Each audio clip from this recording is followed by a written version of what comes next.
നാണയം നഷ്ടമാകുന്നത് എങ്ങനെയാണ്? നാണയം നഷ്ടമാകുന്ന അശ്രദ്ധ കൊണ്ടാണ്. സൂക്ഷിക്കേണ്ട നാണയമായിരുന്നു. യഹൂദ സ്ത്രീകൾ അവരുടെ കല്യാണ വേളയിൽ ഇങ്ങനെ 10 നാണയങ്ങൾ ഇങ്ങനെ കോർത്ത് ഒരു ശിരോഭരണം അണിയുന്ന രീതിയുണ്ട്. അപ്പോൾ അത് വളരെ പ്രധാനപ്പെട്ടൊരു മെമ്മറിയാണ്. ഇങ്ങനെ കല്യാണമോതിരം കണക്ക്, താലി കണക്കൊക്കെ ഇവർ സൂക്ഷിച്ചു വെക്കുന്ന ഒരു പ്രധാനപ്പെട്ടൊരു മെമ്മറി ആയിട്ടാണ് ഈ 10 നാണയങ്ങൾ. അതിനകത്ത് നിന്നാണ് ഒന്നിങ്ങനെ അടർന്നു പോയത്. രണ്ടാമത്തെ ഒരു നഷ്ടത്തിൻ്റെ കാരണം എന്ന് പറയുന്നത് അശ്രദ്ധയാണ്. കുറെ കൂടി ഒന്ന് ശ്രദ്ധിച്ചാൽ നല്ലതല്ലേ? മധ്യവയസ്കർക്ക് ഇടയിലും ഈ മുതിർന്നവർക്ക് ഇടയിലുമൊക്കെ ഉള്ള ഒരു ദാമ്പത്യേതര സൗഹൃദങ്ങളെക്കുറിച്ചൊക്കെ മക്കൾ കോൺഷ്യസ് ആണെന്ന് ഞാൻ വിചാരിക്കുന്നു. അത്തരം ചില കാര്യങ്ങളൊക്കെ അറിയുമ്പോഴും കേൾക്കുമ്പോഴും പലപ്പോഴും നമ്മളതിനെ ചിത്രീകരിക്കുന്നത് ഇങ്ങനെ ശരീരത്തിൻ്റെ ചില മമതകളുമായിട്ട് ബന്ധപ്പെട്ടാണ്. വാസ്തവത്തിൽ സംഭവിച്ചത് എന്താണ്? ഇങ്ങനെ തീരെ അവഗണിക്കപ്പെട്ടു പോയൊരു നാണയം,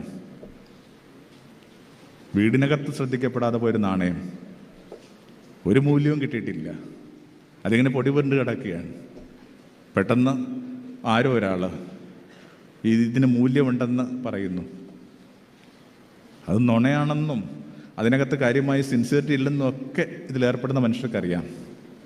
പക്ഷെ അത്രയും സ്നേഹക്കുറവുള്ളത് കൊണ്ട് ഇങ്ങനെ സ്നേഹം തന്നെ വേണമെന്നില്ല, സ്നേഹം കണക്ക് തോന്നിക്കുന്ന കാര്യങ്ങളായാലും മതി മനുഷ്യർക്ക്.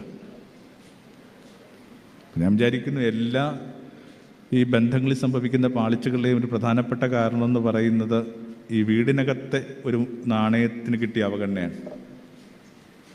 അതിനാരും ശ്രദ്ധിച്ചിട്ടില്ല. അവിടെ നിന്നിട്ട് എല്ലായിടത്തും പ്രശ്നമുണ്ട്.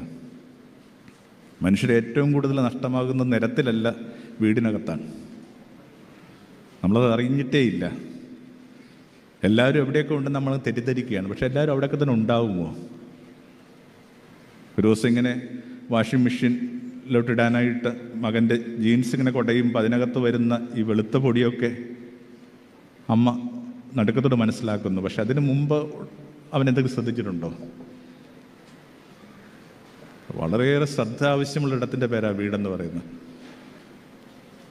അപ്പോൾ കുറേ നഷ്ടങ്ങളുടെ കാരണം ഇങ്ങനെ അശ്രദ്ധയായിരുന്നു.